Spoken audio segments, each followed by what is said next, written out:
Yes, les amis, bienvenue sur Vestiaire CFC pour une nouvelle vidéo ActuFoot de Chelsea. Avant de commencer, s'il vous plaît, abonnez-vous, likez, partagez et on y va. 24 heures après le match nul entre Manchester City et Chelsea, les joueurs de Chelsea étaient déjà de retour à l'entraînement. Et c'est Callum McFarlane qui a dirigé une deuxième séance d'entraînement de suite pendant que Chelsea règle en arrière-scène l'arrivée de Liam Rossenior, qui était à Londres dans les dernières 24 heures pour justement rencontrer la direction et discuter par rapport à son rôle. La direction a également dévoilé son plan pour compléter la transition et l'arrivée de Liam Rossenior. Donc voici plus de détails par rapport à comment Chelsea va gérer l'arrivée de Liam Rossenior. Donc tout d'abord, ça a été confirmé que Callum McFarlane devrait être à nouveau derrière le banc contre Fulham ce mercredi. La raison est simple, le club ne souhaite pas perturber inutilement l'équipe après une prestation solide face à Manchester City. Un déplacement à Charlton en FA Cup offre une entrée en matière plus douce pour Liam Rossenior. Je suis totalement d'accord, il ne faut pas le lancer dans la gueule du lion comme ça. Il faut lui donner le temps d'implémenter ses idées. Et puis je pense que Callum, actuellement, il se débrouille pas mal. Donc je pense qu'il peut gérer un match à Fulham s'il a été capable de gérer un match contre Pep. Et comme mentionné, notre prochain match, c'est mercredi contre Fulham. Donc, ça ne sera pas un match facile, ça va être un derby. Mais je crois que les joueurs vont être capables de relever le défi. Surtout que on a Marc Cucurella qui est de retour. Et on a aperçu aussi Dario Esugo qui est à l'entraînement. Donc, c'est une bonne nouvelle. Donc, lui, on va le voir bientôt sur le terrain. Donc, je ne serais pas surpris de le voir contre Charlton Athletic en FA Cup. Mais Cucurella était de retour. Caicedo également, il a purgé sa suspension. Donc, lui aussi va de retour. Donc, c'est de bonnes nouvelles d'avoir ces deux de retour. Et comme mentionné, le plan pour Liam Rossenior, c'est de coacher son premier match avec Chelsea en FA Cup contre Charlton. Donc, ça donne comme ça le temps à Strasbourg de se trouver un remplaçant. Parce qu'actuellement, c'est ça le problème en fait. C'est que Strasbourg doit trouver un remplaçant avant d'annoncer le départ de Liam Rossenior. Donc, du côté de Strasbourg, ils ont quand même quelques candidats, dont un qui est l'adjoint à Monaco, Damien Périnel. Donc, il serait très apprécié à l'intérieur du club. Donc, ça serait un des coachs que Strasbourg vise pour remplacer Liam Rossenior. Donc, demain, Liam Rossenior va tenir sa dernière conférence de presse à Strasbourg. C'est ça l'objectif pour par la suite pouvoir annoncer leur nouvel entraîneur. Donc, on va suivre ça parce que une fois que ça va être confirmé de l'autre côté avec Strasbourg, ça devrait pas prendre beaucoup de temps avant que Chelsea confirme de leur côté aussi l'arrivée de Liam Rossenior. Personnellement, moi, je pense que c'est un bon jeune coach. C'est juste que dans la situation qui vient actuellement à Chelsea, est-ce que les gens vont être assez patients? Et puis moi, je souhaite vraiment qu'on soit assez patient avec lui. Parce que les gars, il est capable de tirer le meilleur des joueurs. Il est capable de tirer le meilleur des joueurs. Et également, à ce qui paraît, pendant sa rencontre avec les dirigeants de Chelsea, il a fait une demande spéciale. Il a demandé à ce que Chelsea achète un défenseur. Et voici qu'est-ce qu'il a demandé selon les médias. Liam Rossenior a demandé à Chelsea de recruter Marc Guéhi. Donc, lui, il a fait la même demande que Maresca. Maresca aussi, il a demandé un défenseur, il ne l'a jamais reçu. Il n'a jamais eu. Donc, est-ce que Marc Guéhi, c'est une piste qui peut aider Chelsea? Est-ce que c'est un joueur qui peut aider Chelsea? Oui. Il arrive, c'est un joueur qui peut vraiment lever le niveau en défense. Et c'est le capitaine aussi de Crystal Palace. Il ne faut pas oublier. Puis c'est un ancien joueur de l'académie de Chelsea aussi. Donc, il ne serait pas perdu de revenir dans l'environnement de Chelsea. La question est-ce qu'ils vont recruter cet hiver? Je ne pense pas honnêtement. Je ne pense pas. Et je pense qu'ils vont garder toujours le même mémo. Ça veut dire que utilisez les joueurs que vous avez en votre possession. Et d'après moi, en plus, il y a des rumeurs comme quoi que Manchester City, qui ont perdu Ruben Dias et Guardiola lors du match contre Chelsea, sont actuellement sur la piste de Guy pour remplacer les blessés. Donc, ça, c'est là que tu vois des équipes sérieuses qui veulent vraiment gagner. Donc, est-ce que moi, j'y crois? Personnellement, je pense pas que ça va arriver parce que City, eux, sont plus dans l'urgence. Donc, je pense qu'eux, ils vont tout faire en sorte pour boucler le transfert le plus rapidement. Donc, je pense pas que Chelsea va rentrer dans la course. Donc, affaire à suivre, mais mettez pas trop votre cœur dessus. Mis à part les rumeurs autour de Marquis à Chelsea, il y a également des rumeurs qui ont commencé à sortir de l'Espagne par rapport à un départ de Vinicius qui serait prêt à jouer en Première Ligue. Il y a plusieurs rumeurs qui commencent à associer Chelsea avec Vinicius. Surtout à ce qui paraît, Vinicius est offert à plusieurs clubs de Première Ligue, dont Chelsea. Voici plus de détails.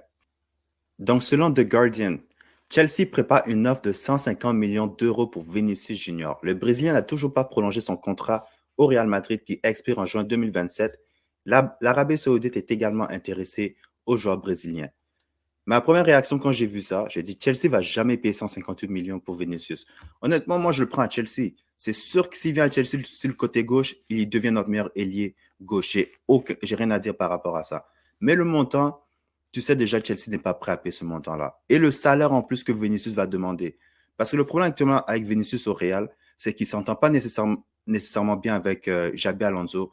Et il veut être payé comme étant le meilleur joueur du club devant Kylian Mbappé et Jude Bellingham, ce que je ne pense pas Florentino Pérez est prêt à faire. Donc, évidemment, lui, il va essayer d'augmenter sa valeur auprès de d'autres clubs comme Chelsea, d'autres clubs en Première Ligue aussi, pour pouvoir se donner certaines valeurs pour, quand il va négocier avec Florentino Pérez. Mais je pense que qu'est-ce qui va arriver, c'est que Real va proposer un autre contrat à Vinicius et s'il refuse, là, ils vont le vendre. Mais moi, je ne pense pas que Chelsea est prêt à payer à 150 millions à ce prix-là.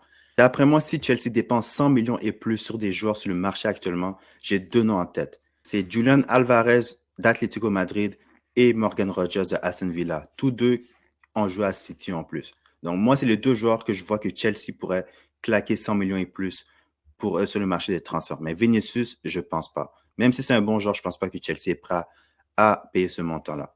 Et ça a d'ailleurs été confirmé par la suite que Chelsea n'est pas une option en cas de départ du Real Madrid. Les Blues ne sont pas en mesure d'assumer son salaire. C'est ça que je dis.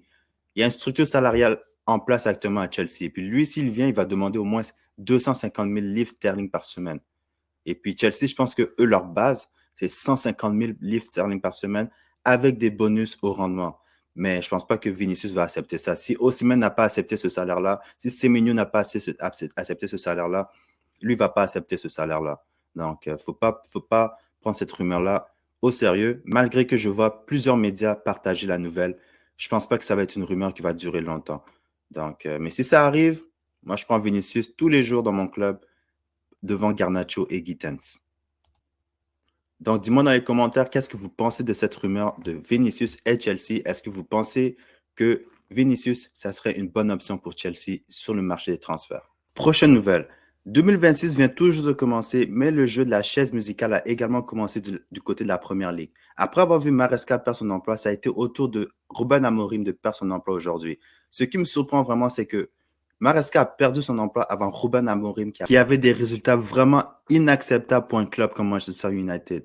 Et finalement, après plusieurs mois, ils ont décidé de le renvoyer parce qu'il a dit « Je ne suis pas un coach, je suis un manager ». La même chose que Enzo Maresca a dit. Je vous parle de ça pourquoi? Parce que maintenant, il y a plusieurs rumeurs qui commencent à sortir par rapport au potentiel remplaçant de Ruben Amorim. Et pas besoin de vous dire que le nom de Enzo Maresca est venu dans les rumeurs. Voici plus de détails. Donc, selon un journaliste qui travaille pour la Première Ligue, Alex Rook, Enzo Maresca est admiré par Manchester United et entretient des liens étroits avec le directeur sportif Will Cox et le PDG Omar Berrada. Perso, je ne suis pas surpris de voir ce genre de rumeurs. On sait qu'il y a toujours des rumeurs comme ça lorsqu'un coach se fait renvoyer, mais il n'y a jamais de fumée sans feu. Parce que Maresca, si vous vous rappelez, il y a beaucoup de rumeurs qu'il envoie du côté de Manchester City. Est-ce que ça serait peut-être pas du côté de Manchester United? Si Maresca devient l'entraîneur de Manchester United, ça va être une grosse contradiction par rapport à ce qu'il disait par rapport à Chelsea. Parce que United aussi, ils sont dirigés de la même façon. Ils sont dirigés de la même façon. Ce qui veut dire que tu vas être un coach là-bas, tu n'es pas un manager. Lui, c'est ça qui se plaignait du côté de Chelsea. Lui voulait juste plus être la personne qui entraîne les joueurs qu'on lui donne. Il voulait avoir aussi son mot à dire par rapport aux joueurs qu'on signe au club. Et c'est ça qu'on a dit. On a dit, toi, on te demande seulement de t'occuper des joueurs, de t'assurer de les utiliser au meilleur que tu peux, de les développer. Et par la suite, comme ça, on peut vraiment évaluer ton travail. Du côté de Manchester United, c'est la même chose. Donc, je serais surpris vraiment que Maresca il veuille rentrer dans le même cadre qu'il était à Chelsea. Surtout que United, tu n'as pas des jeunes joueurs, tu as des joueurs déjà établis. Donc, tu ne peux pas commencer à leur forcer ta philosophie. Il faut que tu t'adaptes à eux. Donc, ça a été une affaire à suivre. Donc, je suis curieux de voir le développement de cette rumeur dans les prochains jours. Donc, dites-moi dans les commentaires, que pensez-vous de cette rumeur de Maresca qui pourrait rebondir du côté de Manchester United? Et ça, c'est la photo de Ruben Amorim ce matin après avoir appris qu'il était renvoyé par Manchester United. Ça, c'est la photo d'un gars, c'est le sourire d'une personne qui sort d'une relation toxique.